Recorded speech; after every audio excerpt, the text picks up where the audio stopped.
The back of the nose is called what? And the answers are gonna be up here, okay? So you have to just look. We're gonna go through this real quick. The back of the nose is called what? You know, it's the back of the mouth. The nasopharynx, all right? The back of the nose is called the nasopharynx. See, Chastity, do you know what's inside the nasopharynx that moistens the air, or no? What's inside the nasopharynx that humidifies the air, do you know? Mucus. It's up here. Let me see. It's up here. Could you like, yeah. Turbinates, exactly. So if you don't know that, I would document that. So, inside the nasopharynx, you have the turbinates. The turbinates are like tunnels. Those tunnels help humidify the air, because if the air wasn't humid, if it was just dry, what's gonna happen to the inside of your lung tubes? What's gonna happen? They get chapped like your lips do when you lick them in the wintertime. Okay, they get chapped, they crack, and they bleed. So the air has to be humid so you don't die. So the turbinates make sure that the air is moist. Okay, that's the job of the turbinates. What's the back of the mouth called? This section. What's the back of the mouth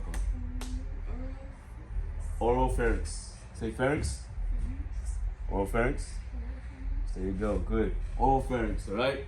Nothing special right there, we get the tongue. Katria, what is the back of the throat section right here? What is this called? Let me get my glasses. Alright, Marisol, what is this called? It has two names. It starts, it's the one with the E, no? Okay. Wait, this Chastity? the epiglottis. No. The epiglottis is inside of that area. The esophagus. You know, that's one of them. That's one of the names. So it has two different names, like Juan and John. Hypopharynx. Say hypo. Pharynx. Perfect. And what's the other name?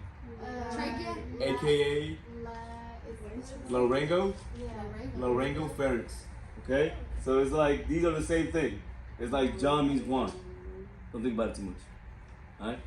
Alright, so the hypopharynx, so these three are your entire upper airway. Got it? So we're done with that part. Let's focus on this right here. So we're done with the different sections. Now let's focus on the laryngopharynx, aka hypopharynx. What is the little tongue behind the big tongue called? Anybody can answer that. Little tongue behind the big tongue? Yeah, you might not know this, but you guys should know it. Epiglottis. Okay. Chastity.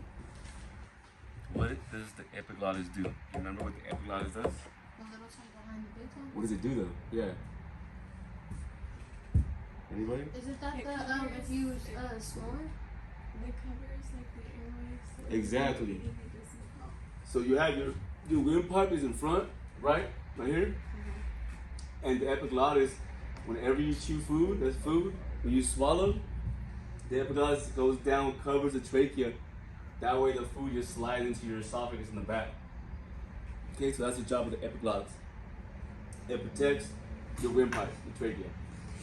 And then the windpipe is called the trachea. Esophagus is behind the trachea, called the esophagus, all right?